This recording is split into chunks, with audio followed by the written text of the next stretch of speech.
Bonjour à tous, bienvenue à notre méditation quotidienne.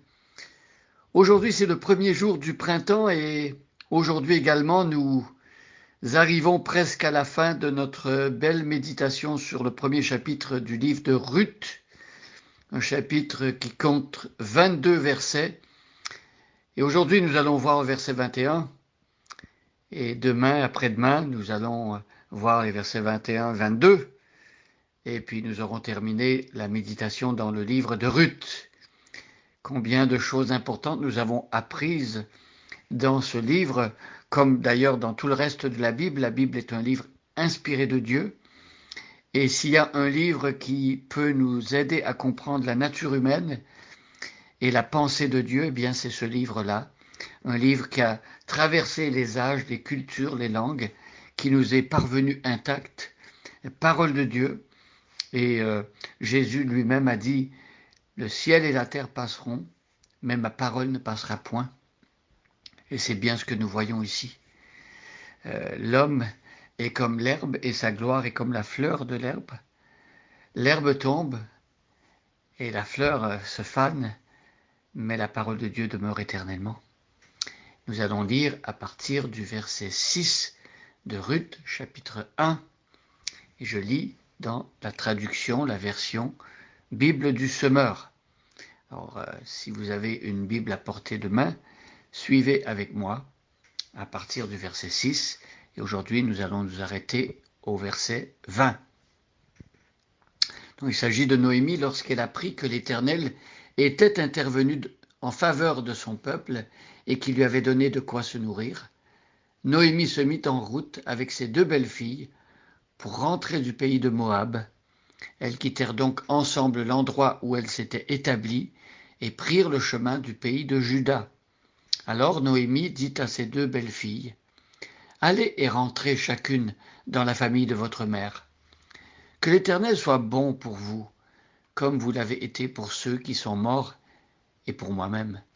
Qu'il vous donne à chacune de trouver le bonheur dans un nouveau foyer. » Puis elle les embrassa pour prendre congé.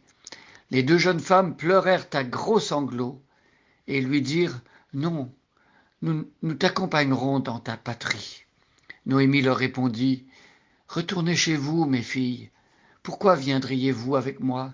Je ne peux plus avoir de fils qui pourrait vous épouser. Retournez chez vous, mes filles. Allez. Je suis trop âgée pour me remarier, et même si je disais « J'ai de quoi espérer des enfants, je me donnerai à un mari cette nuit, et j'en aurai des fils.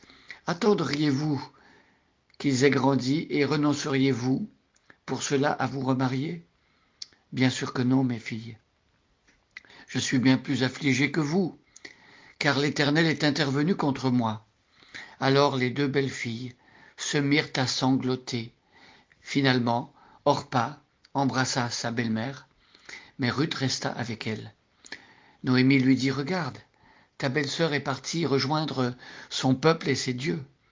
Fais comme elle, retourne chez les tiens. » Mais Ruth lui répondit « N'insiste pas pour que je te quitte et que je me détourne de ta route. Partout où tu iras, j'irai. Où tu t'installeras, je m'installerai. Ton peuple sera mon peuple et ton Dieu sera mon Dieu. Là où tu mourras, je mourrai aussi, et j'y serai enterré.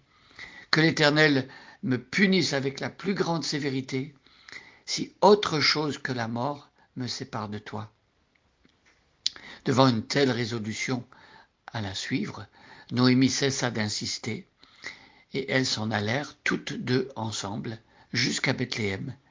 Leur arrivée là-bas mit toute la localité en émoi. « Est-ce bien là, Noémie ?» demandèrent les femmes. Et aujourd'hui, nous regardons le verset 20.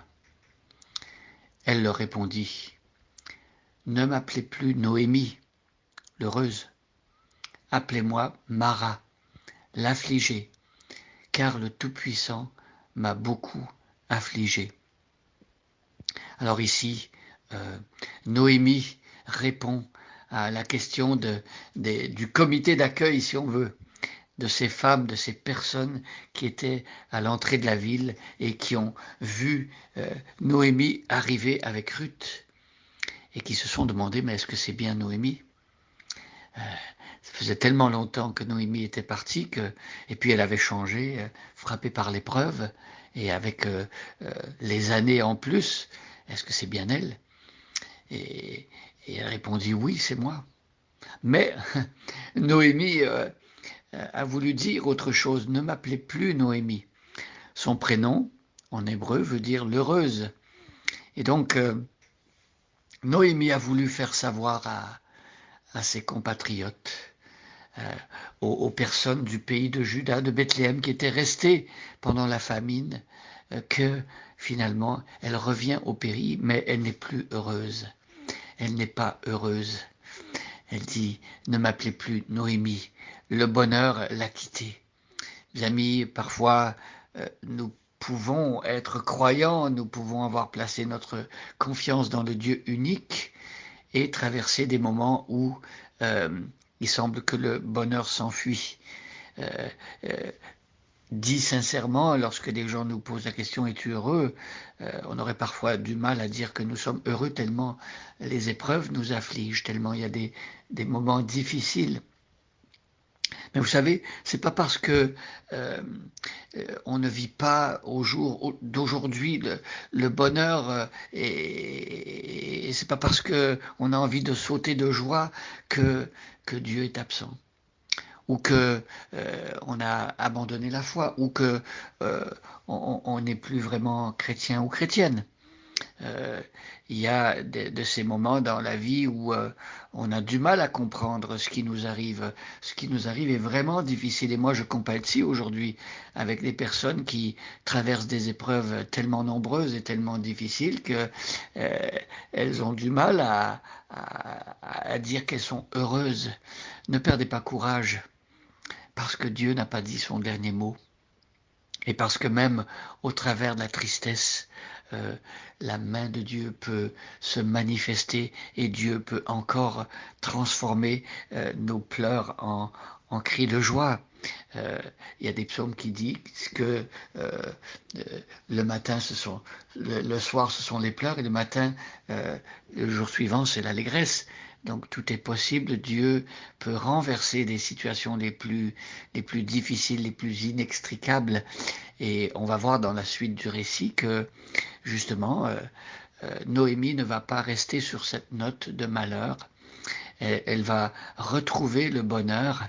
Et Dieu va agir dans sa vie. Mais pour l'instant, elle est affligée. Et vous savez, on a le droit, on peut se présenter devant Dieu et lui confesser qu'on est affligé. C'est possible d'être vrai, d'être authentique devant Dieu. Dieu connaît notre cœur, Dieu sait ce qui se passe dans notre vie. Vaut mieux toujours se présenter devant Dieu dans la prière en disant les choses telles qu'elles sont. Seigneur, j'ai un lourd fardeau. Seigneur, je suis triste. Seigneur, je suis affligé. Viens me délivrer, viens me réconforter, viens me relever, viens faire luire ton soleil de paix et de justice sur moi. Et Dieu agit. Et on va le voir dans la suite du texte, Dieu répond à ses prières. Dieu veut que l'on soit vrai devant lui. Et Dieu veut qu'on se tourne résolument vers lui. Parce que la question même se trouve dans le psaume 4, qui nous fera voir le bonheur? Et la réponse du psalmiste, fais lever sur nous la lumière de ta face, ô Éternel. Celui qui nous fait voir le bonheur quand le bonheur s'est enfui, eh bien c'est le Dieu de Jésus-Christ, c'est le Dieu de l'Évangile. Dieu a une bonne nouvelle à annoncer à ceux qui ont le cœur brisé et il est proche de ceux qui ont le cœur contrit. Bonne journée à chacun et à chacune et soyez bénis.